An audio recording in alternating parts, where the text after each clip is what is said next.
Hello दोस्तों, स्वागत है सबका एक ही क्लास में। आज हम नवीन भूगोल दर्पण क्लास 11 सेमेस्टर 2 का जो चैप्टर 2 है यूनिट 2 उसका शॉर्ट क्वेश्चन, लॉन्ग क्वेश्चन, जितने भी क्वेश्चन है सब सॉल्व करेंगे। यूनिट 2 चैप्टर का नाम है भू आकृतिक प्रक्रियाएँ, जियोमॉर्फिक प्रोसेस। इसके जितने भी क्वेश्चन है वो सब सॉल्व करेंगे। 2 मार्क्स का क्वेश्चन, 3 मार्क्स का क्वेश्चन, 5 मार्क्स का क्वेश्चन, जितने सब सॉल्व करेंगे इस वीडियो में। तो चलिए स्टार्ट करते हैं। पहला है very short answer type questions, मतलब ये 2 मार्क्स के हैं तो 3 से 4 लाइन के होंगे। पहला क्वेश्चन है भू आकृति प्रक्रिया किसे कहते हैं? What is geomorphic process? इसका आंसर आपको स्क्रीन पर दिख रहा होगा। भू आकृति प्रक्रिया वे प्राकृतिक प्रक्रियाएं हैं जो पृथ्वी की सतह पर भू आकृतियों का निर्माण, परिवर्तन और विनाश करती है। इसमें अपरदन, निक्षेपण और अपरूपण प्रमुख हैं। हमारा दूसरा क्वेश्चन है भू संचलन से आप क्या समझते हैं? What is meant by earth movement? इसका भी आंसर आपको स्क्रीन पर दिख रहा होगा। भू संचलन प्रकृति पृथ्वी के भूगर्भ में सक्रिय अंतर्जात बलों द्वारा उत्पन्न गति को कहते हैं, जैसे भूगर्भिक प्लेटों की गति, ज्वालामुखी विस्फोट, भूकंप और पहाड़ निर्माण। यह पृथ्वी की सतह को आकार देता है और भू आकृतियों में परिवर्तन लाता है। हमारा सी नंबर क्वेश्चन है आकस्मिक बल संचलन क्या है? What is sudden movement? आकस्मिक बल संचलन पृथ्वी के भूभाग में अचानक और तीव्र गति से होने वाली गतिविधियां है, जैसे भूकंप, ज्वालामुखी विस्फोट और पहाड़ निर्माण। डी नंबर क्वेश्चन है पटल विरूपणीय संचलन से आप क्या समझते हैं? What do you mean by dystrophic movement? पृथ्वी के आंतरिक भाग में उत्पन्न होने व लंबवत एवं क्षैतिज संचलन गतियाँ, इसके कारण महाद्वीप, पर्वत, पठार जैसे वृहद आकार वाले स्थल स्वरूपों का निर्माण होता है, उसे पटल विरूपणीय संचलन कहते हैं। ई नंबर क्वेश्चन है पर्वतीय संचलन का अर्थ स्पष्ट कीजिए। Find out of the meaning of orogenetic movement. पर्वतीय संचलन पृथ्वी के भूगर्भ में होने वाली गतिविधियां को कहते हैं जिससे पर्वत का निर्माण होता है। यह क्षैतिज बल के कारण होता है जो संकुचन और विस्तार के रूप में कार्य करता है। एफ नंबर समविनति किसे कहते हैं? What is सिनक्लिनोरियम? समविवति एक भूगर्भिक संरचना है जिसमें जियो सिलिकॉन में आसमान सरीपन ये लघु आकार की अपनीतियाँ और अवनीतियाँ बनती है। यह एक वृहद भू अवनीति का हिस्सा है जिसमें कई छोटी अवनीतियों और अपनीतियों शामिल होती है। यह शब्द भूविज्ञान में विशेष रूप से प्रयोग किया जाता है। जी नंबर क्वेश्चन है गार्बेन क्या है? What is गार्बेन? गार्बेन एक भूगर्भिक संरचना है जो 2 समानांतर दरारों के बीच के क्षेत्र में के धंसाव से बनती है। यह एक प्रकार की घाटी या खाई होती है जो टेक्टोनिक गतिविधियों के कारण बनती है। एच नंबर क्वेश्चन है अपनीति और अभिनति कैसे एक दूसरे के भिन्न है? How are anticline and syncline different from each other? अपनीति और अभिनति के बीच का अंतर। अपनीति विशाल अवनति में छोटी छोटी अपनतियाँ और अभिनतियाँ बनती है। आई नंबर क्वेश्चन है विदारण या तिर्यक भ्रंश क्या है? What is tear fault? विदारण या तिर्यक भ्रंश एक प्रकार का भ्रंश है जो पृथ्वी की पपड़ी में होने वाली टेक्टोनिक गतिविधियों के कारण बनता है। इसमें टेक्टोनिक प्लेटें सापेक्ष तिर्यक कोणीय दिशा में खिसकती है। जे नंबर क्वेश्चन है अंतर्जात बल किसे कहते हैं? What is endogenetic force? पृथ्वी के भूभाग में सक्रिय बलों को अंतर्जात बल कहते हैं। यह बल पृथ्वी की आंतरिक ऊर्जा से उत्पन्न होते हैं और पृथ्वी की पपड़ी को बदलने का काम करते हैं। के नंबर क्वेश्चन है अपनति क्या है? What is anticline? अपनति एक भूगर्भिक संरचना है जिसमें पृथ्वी की परतें ऊपर की ओर मुड़ी होती है। यह एक प्रकार को बलिष्ठ संरचना है जिसमें शिखर या चोटी का रूप होता है। एल नंबर क्वेश्चन अभिनति क्या है? What is साइक्लाइन? अभिनति एक भूगर्भिक संरचना है जिसमें पृथ्वी की परतें नीचे की ओर मुड़ी होती है। यह एक प्रकार की बलिष्ठ संरचना है जिसमें घाटी या खाई का रूप होता है। तो हमारा 2 मार्क्स का क्वेश्चन जितना भी था एल नंबर तक सब कंप्लीट हो चुका है। अब बढ़ते हैं शॉर्ट आंसर टाइप क्वेश्चन की तरफ। जो 3 मार्क्स का है। तो इसमें पहला क्वेश्चन है, वृहद संचलन का निर्माण कैसे होता है? How is broad warp formed? इसका आंसर आपको स्क्रीन पे दिख रहा होगा। वृहद संचलन का निर्माण भूगर्भिक प्रक्रियाओं जैसे कि प्लेट टेक्टोनिक्स, फोल्डिंग और वोल्केनिज्म में परिणाम स्वरूप होता है, जो पृथ्वी की पपड़ी को आकार देते हैं और विशाल भू आकृतियों का निर्माण करते हैं। दूसरा नंबर क्वेश्चन है, भ्रंश घाटी और ब्लॉक पर्वत दोनों संबंधित भूस्वरूप हैं, स्पष्ट कीजिए। Both rift valley and block mountain are interrelated landforms, justify. Screen पे इसका आंसर है, भ्रंश घाटी और ब्लॉक पर्वत दोनों भूस्वरूप भूगर्भिक प्रक्रियाओं के परिणाम स्वरूप बनते हैं, जो पृथ्वी की पपड़ी को आकार देती हैं। भ्रंश घाटी यह एक लंबी और गहरी घाटी होती है जो भूगर्भिक प्लेटों के टूटने से बनती है। ब्लॉक पर्वत यह एक प्रकार का पर्वत होता है जो भूगर्भिक प्लेटों के टूटने और खिसकने से बनता है। दोनों के बीच का संबंध यह है कि भ्रंश घाटी अक्सर ब्लॉक पर्वत के निर्माण की प्रक्रिया में बनती है जब भूगर्भिक प्लेटों टूटती और खिसकती है। सी नंबर क्वेश्चन है, समपनिति और समविनति के अंतर स्पष्ट कीजिए। What are differences between anticlinorium and synclinorium? इसका आंसर आपको स्क्रीन पे दिख रहा होगा। समपनिति और समविनति दोनों भूगर्भिक प्रक्रियाएं हैं जो पहाड़ों के निर्माण में महत्वपूर्ण भूमिका निभाते हैं। समपनिति यह प्रक्रिया भूगर्भिक बलों के कारण पहाड़ों के मुड़ने और झुकने से होती है। इसमें चट्टानें मुड़कर फोल्ड बनाती हैं।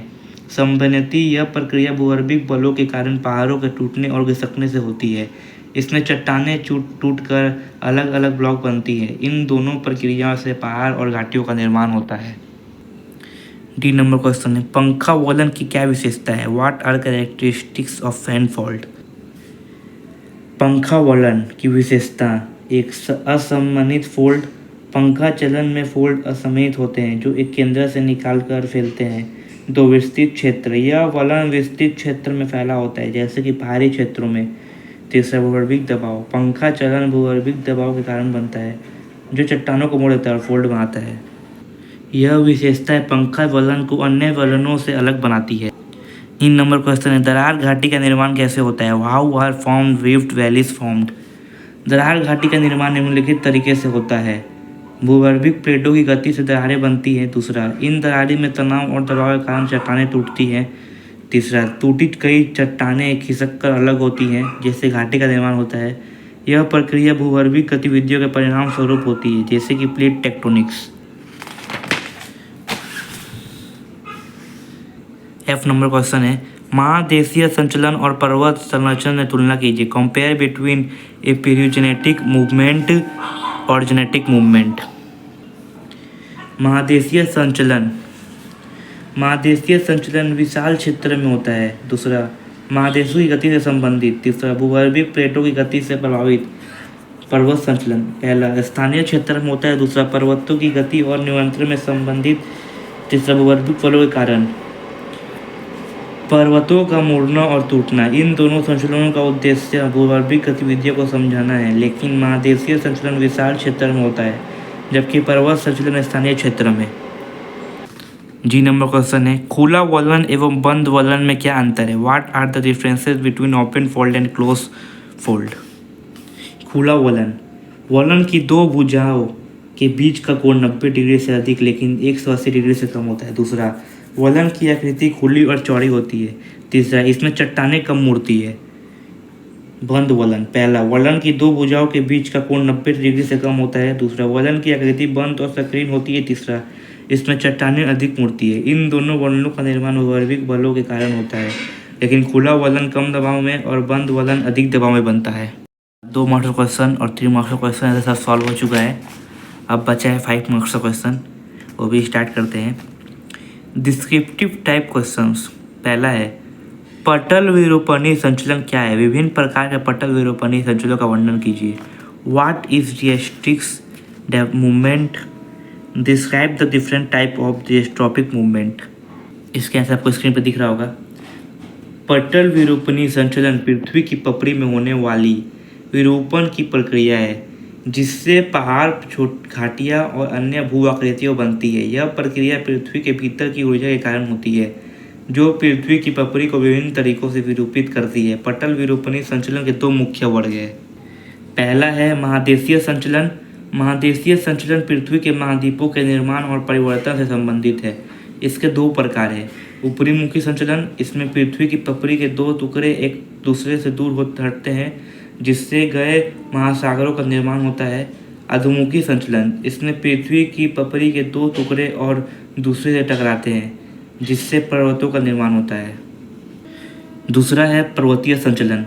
पर्वतीय संचलन पृथ्वी के पर्वतों के निर्माण और परिवर्तन से संबंधित है। इसके दो प्रकार हैं। संरीपण, इसमें पृथ्वी की पपड़ी संकुचित होती है जिससे पर्वतों का निर्माण होता है। तनाव, इसमें पृथ्वी की पपड़ी खिंचती है जिससे घाटियों का निर्माण होता है। इन प्रकारों के अलावा वटल विरूपणी संचलन के अन्य प्रकार भी है, जैसे कि फोल्डिंग, इसमें पृथ्वी की पपड़ी में मोड़ आते हैं। फोल्डिंग, इसमें पृथ्वी की पपड़ी में दरारें पड़ती हैं। वलन, इसमें पृथ्वी की पपड़ी के उभार आते हैं। अपक्षय, इसमें पृथ्वी की पपड़ी का क्षरण होता है। अवनमन, इसमें पृथ्वी की पपड़ी नीचे धंस जाती है। इन प्रकारों के आधार पर पटल विरूपणी संचलन का अध्ययन करने से हमें पृथ्वी के निर्माण और परिवर्तन के बारे में जानकारी मिलती है। यह जानकारी भूविज्ञान और प्राकृतिक विज्ञान के लिए महत्वपूर्ण है। हमारा दूसरा क्वेश्चन है, वलन के संरचनात्मक तत्वों का वर्णन कीजिए। Describe the structural element of fold. वलन एक प्रकार का पटल विरूपणी संचलन है जिसमें पृथ्वी की पपड़ी में उभार आते हैं और पर्वतों का निर्माण होता है। वलन के संरचनात्मक तत्व निम्नलिखित हैं। पहला, वलन भुजा। वलन भुजा वलन के दोनों ओर की ढलान वाली भूमि होती है जो वलन के केंद्र से दूर हटती हुई होती है। यह भुजाएं वलन की दिशा को दर्शाती है। दूसरा, वलन अक्ष। वलन अक्ष वलन के मध्य भाग में स्थित एक रेखा होती है जो वलन की दिशा को दर्शाती है। यह अक्ष वलन के केंद्र में स्थित होता है। तीसरा, अक्षीय तल। अक्षीय तल वलन अक्ष के दोनों ओर का क्षेत्र होता है जो वलन के मध्य भाग में स्थित होता है। यह तल वलन की दिशा को दर्शाता है। चौथा, अपनति। अपनति वलन भुजा की ढलान को दर्शाती है जो वलन के केंद्र से दूर हटती हुई होती है। अपनति का माप करने से वलन की ढलान की जानकारी मिलती है। पांचवा, अभिनति। अभिनति वलन अक्ष के दोनों ओर की ढलान को दर्शाती है जो वलन के मध्य भाग में स्थित होती है। अभिनति का माप करने से वलन की दिशा की जानकारी मिलती है। 6 नंबर, नति। नति वलन भुजा के झुकाव को दर्शाती है जो वलन के केंद्र से दूर हटती हुई होती है। नति का माप करने से वलन के झुकाव की जानकारी मिलती है। 7वां नंबर है नतिलंब। नतिलंब वलन भुजा की लंबाई को दर्शाती है जो वलन के केंद्र से दूर हटती हुई होती है। नतिलंब का माप करने से वलन की लंबाई की जानकारी मिलती है। इन संरचनात्मक तत्वों के आधार पर वलन का अध्ययन करने से हमें पृथ्वी का निर्माण और परिवर्तन के बारे में जानकारी मिलती है। यह जानकारी भूविज्ञान और प्राकृतिक विज्ञान के लिए बहुत महत्वपूर्ण है। 3 नंबर क्वेश्चन है, किन्हीं दो प्रकार के वलन का चित्र की सहायता से वर्णन कीजिए। Describe the any 2 types of sketches.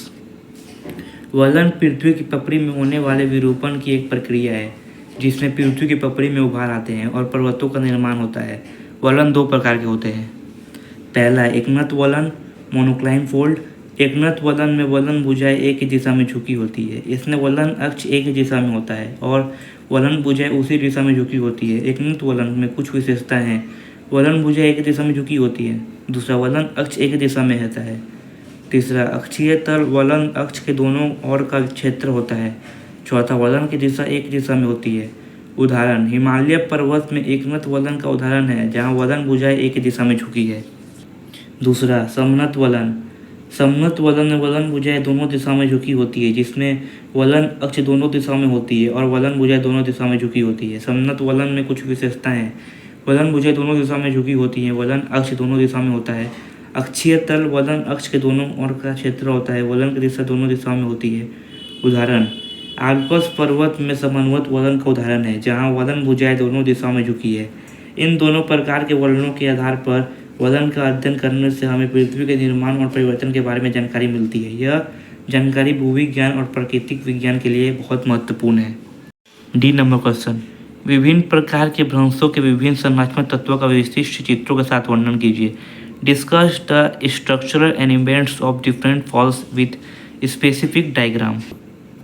विभिन्न प्रकार के भ्रंशों के विभिन्न संरचनात्मक तत्व निम्नलिखित। पहला, विभंग या भ्रंश तल, फॉल्ट प्लेन। भ्रंश तल वह सतह है जहाँ पर भ्रंश होता है।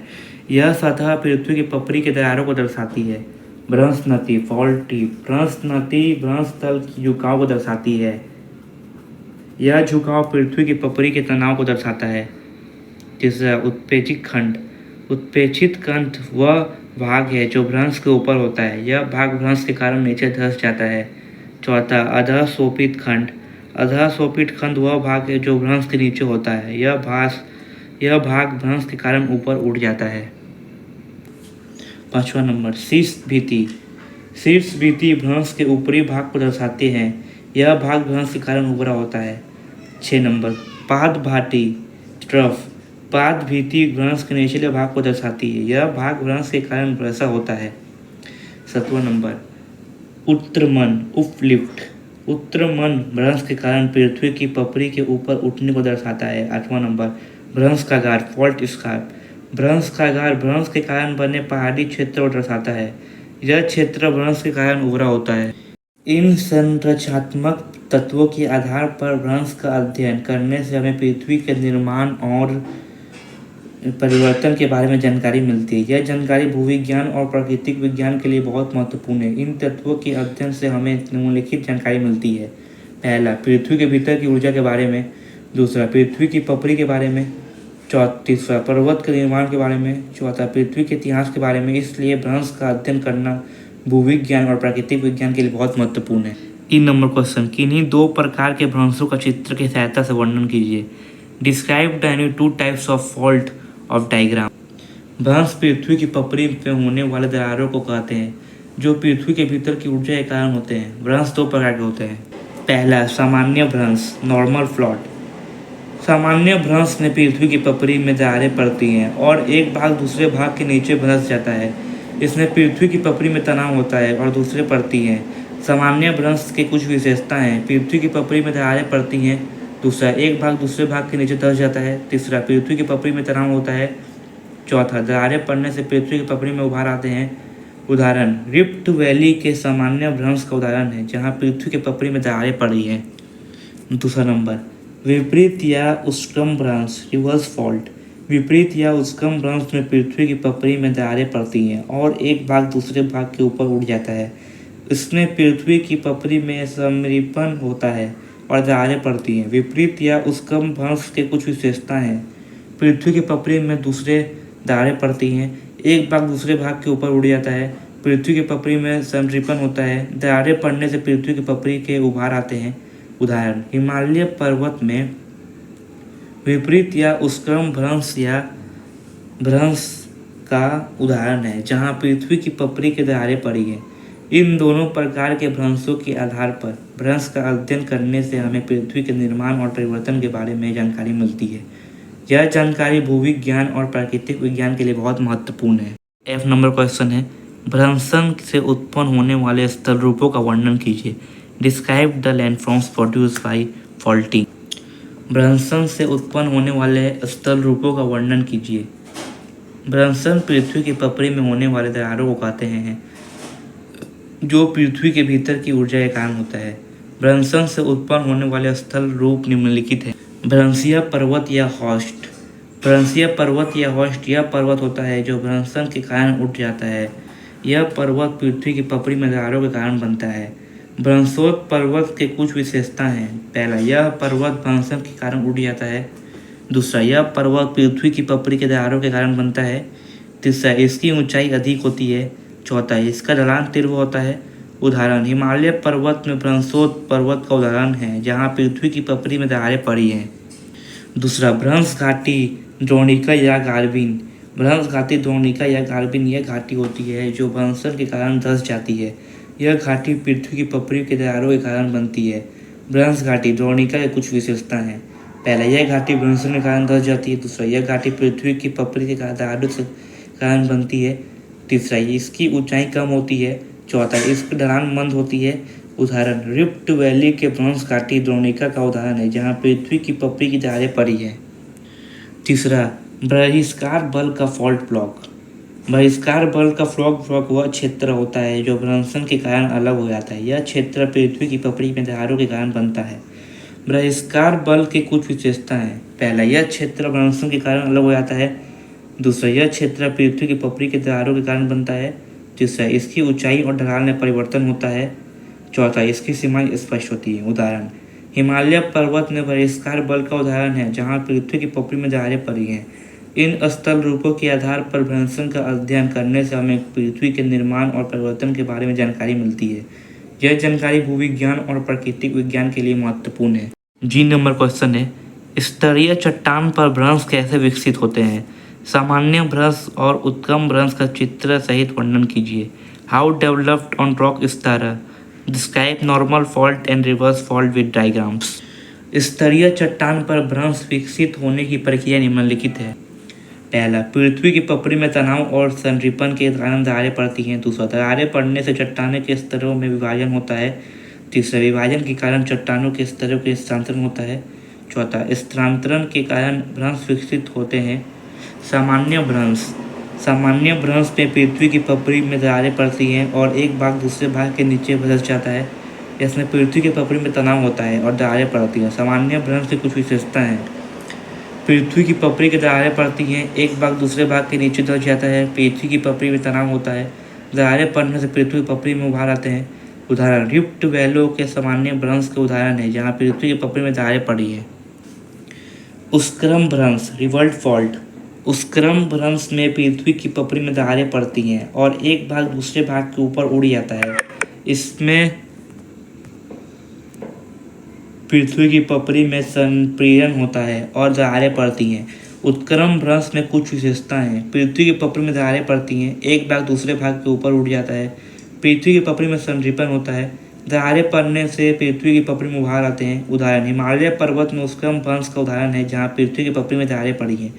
इन दोनों प्रकार के भ्रंशों के आधार पर भ्रंश का अध्ययन करने से हमें पृथ्वी के निर्माण और परिवर्तन के बारे में जानकारी मिलती है। यह जानकारी भूविज्ञान और प्राकृतिक विज्ञान के लिए बहुत महत्वपूर्ण है। क्वेश्चन है, सामान्य भ्रंश और उत्क्रम भ्रंश में अंतर स्पष्ट कीजिए। Differentiate between normal fault and रिवेंट फॉल्ट। सामान्य भ्रंश और उत्क्रम भ्रंश दो प्रकार के भ्रंश हैं जो पृथ्वी की पपड़ी में होने वाले दरारों के कारण बनते हैं। इन दोनों प्रकार के भ्रंशों में कई अंतर हैं। सामान्य भ्रंश, नॉर्मल फॉल्ट। पहला, पृथ्वी की पपड़ी में तनाव होता है। दूसरा, एक भाग दूसरे भाग के नीचे धंस जाता है। तीसरा, दरारें पड़ने से पृथ्वी की पपड़ी को उभार आते हैं। चौथा, ऊंचाई कम होती है। पांचवा, ढलान बंद होती है। छठा, उदाहरण रिफ्ट वैली के सामान्य भ्रंश का उदाहरण है। उत्क्रम भ्रंश, रिवर्स फॉल्ट। पहला, पृथ्वी की पपड़ी में संरिपण होता है। दूसरा, एक भाग दूसरे भाग के ऊपर उड़ जाता है। तीसरा, दरारें पड़ने से पृथ्वी की पपड़ी में उभार आते हैं। चौथा, ऊंचाई अधिक होती है। पांचवा, ढलान तीव्र होती है। छठा, उदाहरण हिमालय पर्वत के उत्पन्न भ्रंश का उदाहरण है। इन दोनों प्रकार के भ्रंशों में मुख्य अंतर यह है कि सामान्य भ्रंश में पृथ्वी की पपड़ी के तनाव होते हैं जबकि उत्क्रम भ्रंश में संरिपण होता है। इसके अलावा सामान्य भ्रंश में एक भाग दूसरे भाग के नीचे धंस जाता है जबकि उत्क्रम भ्रंश के एक भाग दूसरे भाग के ऊपर उड़ जाता है। इन अंतरों के आधार पर हर सामान्य भ्रंश और उत्क्रम भ्रंश के बीच के अंतर को समझ सकते हैं। यह जानकारी भूविज्ञान और प्राकृतिक विज्ञान के लिए बहुत महत्वपूर्ण है। आई नंबर क्वेश्चन है, पंखा बदन और संपन्नति दोनों एक दूसरे के पूरक है, स्पष्ट कीजिए। Fan fault and anticlinorium and complementary to each other, justify it. पंखा बदन और संपन्नति दोनों भूगर्भिक प्रक्रियाएं हैं जो पृथ्वी की पपड़ी के निर्माण और परिवर्तन में महत्वपूर्ण भूमिका निभाती है। ये दोनों प्रक्रियाएं एक दूसरे से पूरक है और पृथ्वी की पपड़ी के निर्माण में संतुलन बनाए रखने में मदद करती है। पंखा बदन, वोल्केनिज्म। पंखा बदन वह प्रक्रिया है जिसमें पृथ्वी के भीतर से मैग्मा और लावा बाहर निकलते हैं और पृथ्वी की पपड़ी का जमा होते हैं। यह प्रक्रिया पृथ्वी की पपड़ी के निर्माण में महत्वपूर्ण भूमिका निभाती है और नए भूपट का निर्माण करती है। दूसरा, संपन्नति, रेडिएशन। संपन्नति वह प्रक्रिया है जिसमें पृथ्वी की पपड़ी का अपरदन होता है और पुराने भूपट का विनाश होता है। यह प्रक्रिया पृथ्वी की पपड़ी के परिवर्तन में महत्वपूर्ण भूमिका निभाती है और पृथ्वी की पपड़ी के संतुलन को बनाए रखने में मदद करती है। पंखा बदन और संपन्नति का परस्पर संबंध। पंखा बदन और संपन्नति दोनों प्रक्रियाएं एक दूसरे के पूरक हैं क्योंकि पहला, पंखा बदन नए भूपट का निर्माण करता है जबकि संपन्नति पुराने भूपट का विनाश करती है। दूसरा, पंखा बदन पृथ्वी की पपड़ी को मोटा बनाता है जबकि संपन्नति पृथ्वी की पपड़ी को पतला बनाती है। तीसरा, पंखा बदन पृथ्वी की पपड़ी के नए खनिजों का निर्माण करता है जबकि संपन्नति पुराने खनिजों का विनाश करती है। इन दोनों प्रक्रियाओं के बीच का संतुलन पृथ्वी की पपड़ी के निर्माण और परिवर्तन में महत्वपूर्ण भूमिका निभाता है। यह संतुलन पृथ्वी की पपड़ी के बीच स्थिरता और संतुलन को बनाए रखने में मदद मिलती है। इसी के साथ हमारा यूनिट 2A का 2 नंबर, 3 नंबर और 5 नंबर का क्वेश्चन आंसर सब कंप्लीट हो चुका है। अगली वीडियो में हम लोग यूनिट 2 का B का क्वेश्चन से सॉल्व करेंगे। आशा करता हूँ आपको वीडियो अच्छी लगी होगी। वीडियो अच्छी लगे तो प्लीज़ वीडियो को लाइक करें और चैनल को सब्सक्राइब करें। चलिए मिलते हैं अगली वीडियो में। और जो भी क्वेश्चन आपके मन में है वो कमेंट करिए, मैं उसकी वीडियो बना के पोस्ट करूँगा, आप लोगों की भी हेल्प होगी। चलिए मिलते हैं अगली वीडियो में।